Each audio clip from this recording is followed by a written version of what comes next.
Hello, and welcome to another session on CMMC. I'm Roy Hadley. I am with the Georgia Defense Industrial Base Task Force, and I'm joined by my fellow task force member, Cassia Baker, who is with the Georgia Department of Economic Development. And our special guest today is Jim Burris, who is the Director of Security and Intelligence at Scientific Research Corporation. Jim he doesn't want to admit it, but is an expert on things we're going to be talking about today, specifically about CMMC, about compliance, and what you need to do if you're subject to CMMC. Presumably, if you're listening to this, you are subject to CMMC. So with that, though, I'm going to turn it over to Cassia to give a little bit more background on the big topic and all of these webinars that hopefully you're listening to on CMMC. Cassia? Thank you, Roy. As Roy mentioned, my name is Cassia Baker. I work for the Georgia Department of Economic Development, and I'm here representing our Georgia Defense Industrial Base Task Force. And our task force is focused on providing resources to the nearly 4,000 businesses that make up the Defense Industrial Base here in Georgia. We have a number of ways to support you as you move toward CMMC compliance. We have all of our videos beginning back in August of this year archived.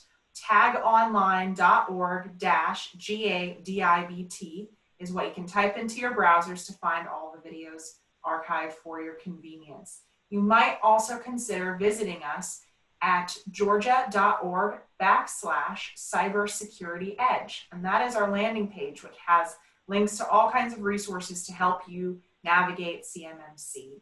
And if you are in need of some further direction, you're also welcome to email me directly. I can be reached at cbaker@georgia.org. And again, we'd like to thank our guest today, Jim Burris, for being here with us. And Roy Hadley, I'll send it back over to you. Thanks, Cassia. Jim, again, happy to have you here. Thank you so much for joining us. As you know, but for our listening audience, CMMC, the Cybersecurity Maturity Model Certification, is here. The DoD has, entered into a memorandum of understanding, or did, and now finalizing their arrangement with the CMMC AB, the accreditation body. One of the things that CMMC does is it provides for an audit, an external audit to verify certification. As you know, before now, you could self-certify under DFAR. So one of the questions that often comes up around this is twofold. One, why CMMC? And then two, why is there now a need to have this third-party audit standard coming into play? And so I'd love to get your thoughts on just CMMC and why is there a need and whether there was a need for CMMC. Because I know you do a lot of help with audits and compliance and things like that around NIST 800-171, around DFAR. So I'd love to get your thoughts on CMMC. Well, thank you, Roy. Thank you, Cassia, and to all our listeners. I'm glad to join you guys and help present my perspective, at least my experience with the CMMC. To answer your question, CMMC came about, of course, because government realized one, technology is walking out the door. It's walking out the door to overseas and international competitors, as well as foreign intelligence collection from our adversaries and our friends. Our technology is walking out the door, and we're losing millions upon billions of dollars of worth of technology and our advanced technology for military use. So they had to get their hands around this. How could they best collect and lock down all of the technology, especially through cyber? We're so connected in the internet now that everything is pretty much pouring out our doors cyber-wise. So that was one of, and what I believe is the largest motivator of doing CMMC. The next big challenge they had, of course, was well, who's going to lead this effort? Who's going to be the proponent? And I've seen different agencies take a leading role in that. DCSA for the defense contractor, DCAA and DCMA, and a number of different agencies are taking and playing a role in it. My experience, of course, is from a DCSA, a defense contractor perspective, but I know that's not everybody's, and I know that's possibly, by and large, not our audience here today. But DCSA and DCAA are probably the two biggest proponents leading the charge in it. All of the services, of course, are going to play a role, especially where CUI comes into play. So it was all about getting their hands around it, who was going to lead the charge, and how were they going to implement. And the implementation was through these third-party auditors. Because government, of course, in everything it does, while it can hand down an edict, a directive, or whatever, it can't come in and tell you, well, use this vendor, use this product, to do it. So they've utilized and implemented these third-party accreditors or auditors, however you want to refer to them. It also helps to multiply. It's like a force multiplier using the third-party auditors. And the more, and I assume there will be more auditors come online as time goes by, because there are just so many to have to get approved for the contracting piece of this. So the auditors are the best. They're familiar with us. They're the same as us, and they're going out and becoming certified by government to do these audits.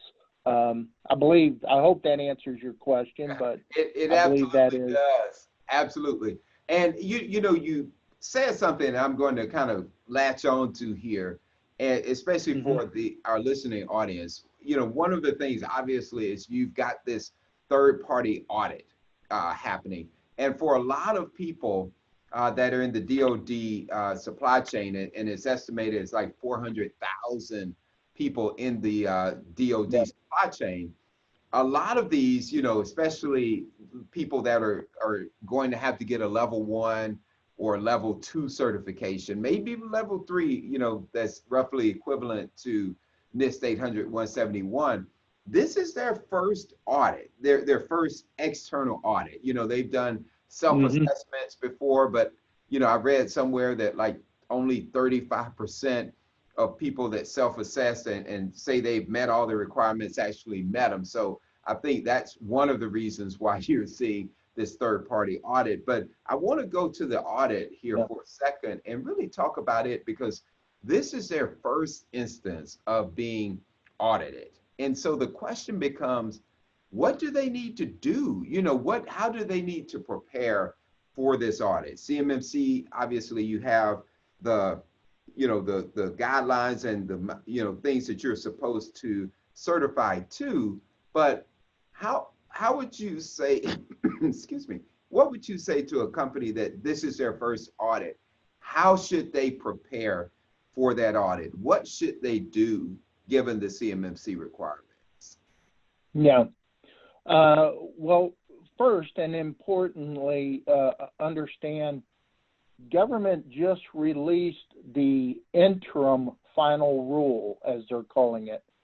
And that did put a timeline, a deadline of, I believe it's 30 November, 31 November, I'm not sure, the last day of this month, that vendors have to go in and establish a self-certification score in the contracting database. So if I understand correctly, and certainly at least in the defense contractor community, if after that date you have not registered a self-certifying score, which also it levies on them, you also have to start establishing a POAM, which is going to determine when do you expect to be at 100% and what are your gates for meeting all the other shortcomings or those areas that you're not quite at level 1 yet. So you give yourself a self-certifying score no later than 31 November, and then you're eligible to continue to receive government awards and propose on government contracts. They had to set a deadline, in other words, because they felt we were not progressing at quite the pace and taking it as seriously. For a start, I think almost every company is audited to some respect that deals with the government, whether it's timekeeping, whether it's a defense contractor is audited by DCSA or DCMA, or equal opportunity. We're all assessed in some way. What I would recommend is that companies look at those particular skill sets or departments they have that do have or have done some type of audit in the past, or regularly or annually with some agency, and perhaps leverage that resource within your own companies, i.e. our contracts does an audit. So why not leverage the contract guy to get an idea of audits? Your security officer, if you're a defense contractor, he does audits all the time. So leverage those people who have done audits before, or do it annually, or maybe did it at another vendor, employer they worked with, and perhaps corral and table those people who have some experience. I would next say, depending how many you can bring to the table with experience, to form something of a working group. Okay, here's where we have to get. Here's where we're at. Here's where we have to get. What can we do, and who is best to take the lead? At our company, of course, IT, because cyber. So the majority of stuff deals with a cyber perspective. I don't have a lot of oversight of things cyber-wise coming into my company or perhaps leaving my company, but things that are physical, that are either printed out or exist in a physical form that I can observe, obviously is where my perspective, my input comes from. But we assigned and put IT as the lead component in our working group. And we've included IT, we've got our contracts individual, we have security, and of course we have a senior manager or someone from the senior leadership team who's going to make the decisions, because in this whole effort, you're going to be spending some money. There's going to be some expenditures required. So have a senior leader right at the front gate, so you're not having to re-explain twice, both in your small group and then going to the senior leader and justifying the expenditure of why you need to do it. If you have someone involved, boom, the decision's made right there. And there are some expenditures that are going to be necessary to get there. Great answer. And I think I love the answer about that team, bringing it together to say, okay, let's leverage the experience that we have internally. We may not have done a CMMC audit, but we have done audits of some ilk, and, let's bring those teams together and leverage it. Speaking of, Cassie, I see that we have a question. So I'm from the audience. So I'm going to flip it over to you for that. Yes, thanks, Roy. And Jim, you were already ahead of one of our questions. One of our questions today was, how do you assemble the team to focus on CMMC preparation? So you've answered it perfectly, and I love how your answer shows the culture change that has to happen around these assessments to bring in all the stakeholders at one time at the beginning to make sure that the road forward is clear. So that is exactly what our audience was interested in learning about. A question that comes out of that, though, is how do you prepare after you've gotten your team assembled, you've done your work on your SSP, you've minimized your POAM, if you're ready for a third party before the CMMC audit, what's a good rule of thumb about determining how best to move forward with giving them access to your information? We've heard some recommendations from people that really you just need to demonstrate compliance. You don't need to give them access to your system. What's a general rule of thumb about knowing what to give access to for a third party to make sure you're as up to par as you think you are? And Jim, before you answer, Yeah. one thing that Cassie and I have talked about this too, is not only access, but, do you even get, do you give passwords to systems? Does it go that far? Not only access, but passwords, or how best do you do that?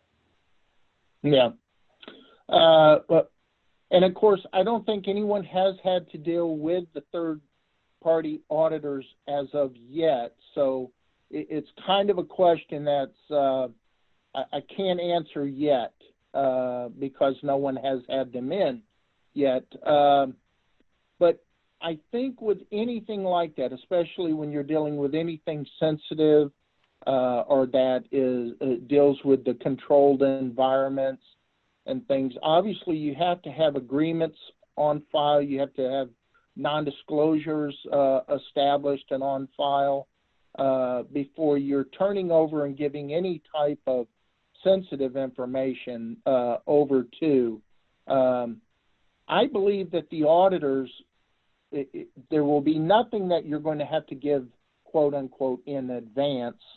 I think the auditors, once you're on the ground in your space, and you can, per se, shoulder surf and see exactly what are they touching, what are they accessing, and someone is right there to observe, I believe is going to be one of the safest approaches you can take. And we do that with maintenance personnel all the time, that we have to take into a sensitive area. We tightly control them. We're shoulder surfing. We're observing what they're doing, Right. and things of that nature. But obviously, agreements will have to be in place with whomever because they're a vendor. You're paying for their service.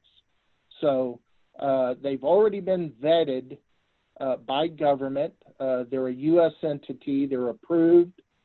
They've gone through all of the vetting approvals of government. And so pick one from that list and establish the necessary agreements in place that you're going to have. Obviously, you can rule out things that are not necessary. I mean, they don't need to see Social Security numbers. They don't need to see, personnel PII information of the individuals. Right. They're looking at how you are handling, controlling, locking down information, and doing those things is what they're interested in to protect government information. Right. So I love that because, that again, once, as you said, once these auditors actually come online, and once we start kind of getting a body of work around CMMC audits and what, the CMMC AB is telling these auditors to do, I think then we'll find, a better answer around just what do you have to do, how do you do it, and that sort of thing. One thing that did come up, and I'm pivoting here just a little bit, is, we're talking about CMMC and the certification and all. Are we not paying enough attention to physical security around,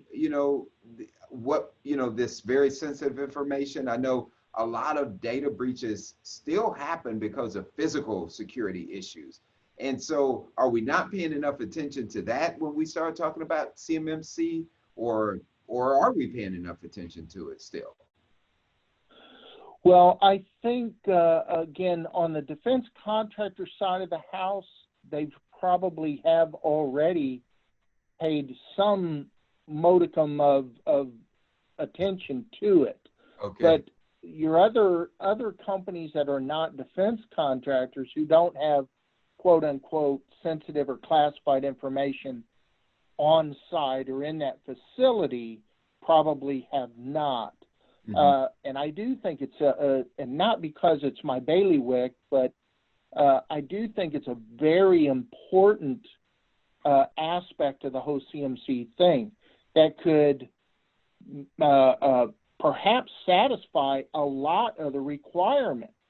And I say that because one of the big stipulations, and this was a challenge of our own, is our difference of opinion coming from security talking to IT when terms of controlled environment. You know, what constitutes a controlled environment to an IT-minded individual, and what constitutes a controlled environment to a security individual. Right. If the perimeter of your facility is in your control, whether it's by keys and locks, or if it's combinations and alarm systems, but you control who can come in, okay, then it's a controlled environment, okay? Now, that's going to be a challenge for people who have to allow landlords, maintenance people of buildings where they're leasing space, and perhaps other tenants who they share a space with. So they're going to have to deal with those kind of challenges to address their controlled environment. You then, once you get inside, we of course had to determine, well, what do you do about all the office space inside? They wanted to lock it down. And I'm not knocking my own IT here, but they were reading so far into it that they were like, well, we need to rekey all the doors. We need to rekey all the cabinets. We need to rekey all these things, which you can see the dollar signs just climbing. Ratcheting it up, right. Our argument was that, no, it states a controlled environment is the perimeter. If I control the perimeter and no one can come in, all I have to concern myself with is who's inside now, you know, whether it's visitors, subcontractors, consultants, employees, and so on. Who is within my perimeter, and how am I controlling the information now inside my space? I can't control what's outside my space. Right. So physical security can satisfy that. If you get control of your perimeter, well, you've taken a lot of the concern away from governments like, you know, okay, you got your perimeter under control, you know, and the other parts and pieces are a little easier to deal with. Again, we're talking about a cyber right now, though. So when it comes across, and that's why I have no visibility, everyone gets emails all day long from the customer, from the government or whomever, and I will never see that. I will never see what they email out. I will never see what they forward. And a lot of times an IT department may not. They have to put more controls, of course. But when they print it off and they leave it on the printer, or how they store it and where they leave it, or if they put it on a whiteboard, now it becomes in my arena, and I have to concern about, you know, who is walking around the hallways after hours, the cleaning crew, you know, who has observation, who can see that information, whether it's stacked up. To use a historical analogy of sorts, a lot of this came from, and I'm retired military at the same time, so many years ago, soldiers would go to schools, all branches of service would go to school, and we'd take our MOS, our specialties. We would come out of schools with stacks of manuals, you know, and I couldn't tell you how many schools I went to, but I would get some of the same manuals from different courses. Well, soldiers, hey, I've already got this manual or this reg, throw it in the trash can. It'd go in a dumpster, you know. I don't need 5 copies of the same manual. It'd go in a dumpster. And we did that for years. And so only recently now they're really locking down on those kind of things. But I couldn't tell you how much technology got out there just because we were throwing the manuals away. So, right. And that's locking things down physically. Yeah, and I think that's a great point, because I think a lot of times when we think cyber, you know, we think it has to be electronic. It has to be, you know, but as you said, throwing those manuals, throwing those documents away, printing out those emails, and then just throwing them away or in the trash can can have just as devastating of a consequence as, you know, some kind of hack, electronic or otherwise. Well, we're getting close to the end of our time here. It's been great information, but I know, Cassie, Yeah. I see another question there Yes. on the Q&A. And so if you'll do that, and then Jim, once we finish that question, I'm going to come back to you for that one Sure. final thought from you on exactly what people need to know about this CMMC compliance and auditing and what they ought to be doing. Cassia, I'll turn it over to you for the question. Thanks, Roy. And again, Jim, you're ahead of us because our question has to do about basic hygiene, because one of the most important things about CMMC is just updating everyone in the defense industrial base basic cyber hygiene and understanding what that means. Yeah. So if you're talking to a company that's a small company, they maybe have one person in IT and one person who supports staff, what is your best advice to them about how to think about the process of CMMC and how it's going to help their business be stronger ultimately? I think, again, and for a smaller company, I think it's very important. Larger companies have to deal with individuals that were siloed in their own specific departments, and you have to come together as a team, and that's why we talk about the small working group approach. For a small company that does not have a lot of individuals, I think, one, it's very important for either size of, regardless of your company size, is that you realize this will impact your revenue stream, what you have coming in, and how profitable you can be. Government's not going to issue a contract unless you implement this. So it's important to everyone. It's our jobs, our employment. I would suggest, of course, one thing is have a spring clean out, especially at the beginning of the year.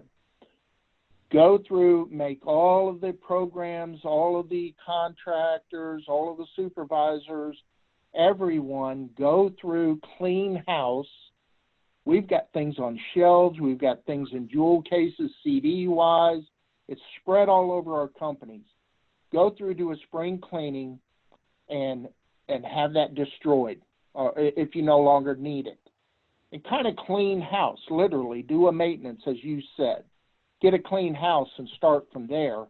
And then you can better assess how and where you want to store it, how you want to control it, who's going to be the proponent to deal with that, and all of those things. It'll save you a lot of money, but very important. Smaller companies probably need to take an even, make the task smaller for yourself. Do that spring cleaning. And then it's easier to assign who's going to be the lead and make sure everyone understands that, hey, Cassie is in charge. She's the lead. She's the point. Everyone needs to listen. If Cassia comes through with a new policy, it's important to us all. And tear down those silos. And that's been a big advantage for us, too. We're so siloed that we don't work or don't have to even work closely together. But we're working much closer together now because we all have the same interest in mind. And I think, you had a lot of good thoughts in there, tearing down the silos, opening those lines of communications, all of those things, really being more holistic in how we think about cybersecurity, whether it's physical security, whether it's how we deal with paper documents and those sorts of things. A lot going on there. So I think, you had a lot of good thoughts there. If you have one more you want to end us with, that would be great. If you say to me, Roy, I put all my good thoughts out there already, that'll be good. Yeah. Well, I mean, I did line out a number of different items of how we approached it, and companies have to look at it from that perspective, from everything from how you're protecting your perimeter to how you're controlling visitors to how you're controlling the information to prioritizing what are the items that you need to obtain to address CMMC from shredders, for example. I mean, government stipulated NSA approved level shredders. Well, those are $5,000 a piece, between $5,000 and $6,000. So if you're a company with multiple facilities, you've got to put at least one, unless you're going to centralize and say, hey, everybody send it to me and we'll destroy it at one location.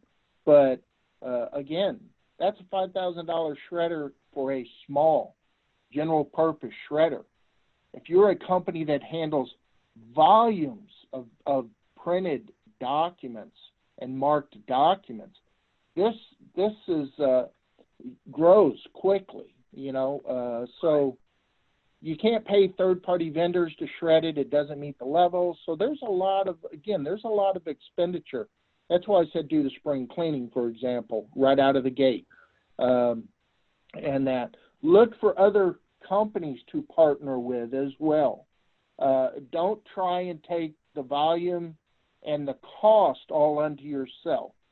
We utilize other defense contractors who have gone out and purchased real large volume destruction devices. So if I had to send a hard drive, for example, I would send it somewhere else. I don't have anything that'll destroy a hard drive in my company, but I do have a partner I can send it to that can destroy it. So look for partners in this effort too. It'll save you money. That would be my final takeaway of advice. Look for partnering other companies to partner in this effort with. And the same goes on with exchange of information. I do it in security. I invite other FSOs over to present a class. Do that. Have some type of exchange of ideas. Invite other vendors, other companies in as a speaker on a topic or on this topic, and approach it from that direction. Sometimes your employees will listen to someone else saying it, just like your child will listen to your teacher, but they won't listen to you, So think of it that way. Your employees will listen to the information coming from someone else, and maybe because they're more dynamic, right? Or whatever. But oftentimes they'll listen to them and won't listen to you, even though you're saying the same thing. Same thing. You're absolutely right about that. You're absolutely. Yeah. Jim, great thoughts. Again, our guest today, Jim Burris, Scientific Research Corporation. Just some fantastic thoughts. So with that, I think the takeaway, be holistic about it, be purposeful about it, understand what you're trying to do, and seek help. And in terms of seeking help, I'm going to turn it back over to Cassia to talk about some resources that are available for you when you start talking about CMMC compliance and what help you can get. So Cassia, over to you. Thank you, Roy. And thank you again, Jim. So many helpful takeaways that I'm writing down myself. I will remind all of our viewing audience that we do have a series of panels focused on CMMC, and this is one of many for November.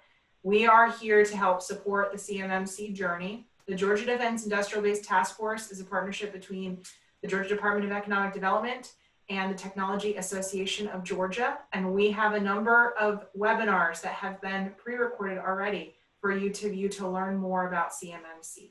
You can find those webinars on tagonline.org/GIDIBT. You're also welcome to reach out to me directly. My email is cbaker@georgia.org, or visit our landing page for all things CMMC, which is georgia.org/cybersecurity edge. Thank you again for taking time and listening in today on this very practical and helpful conversation to get you started.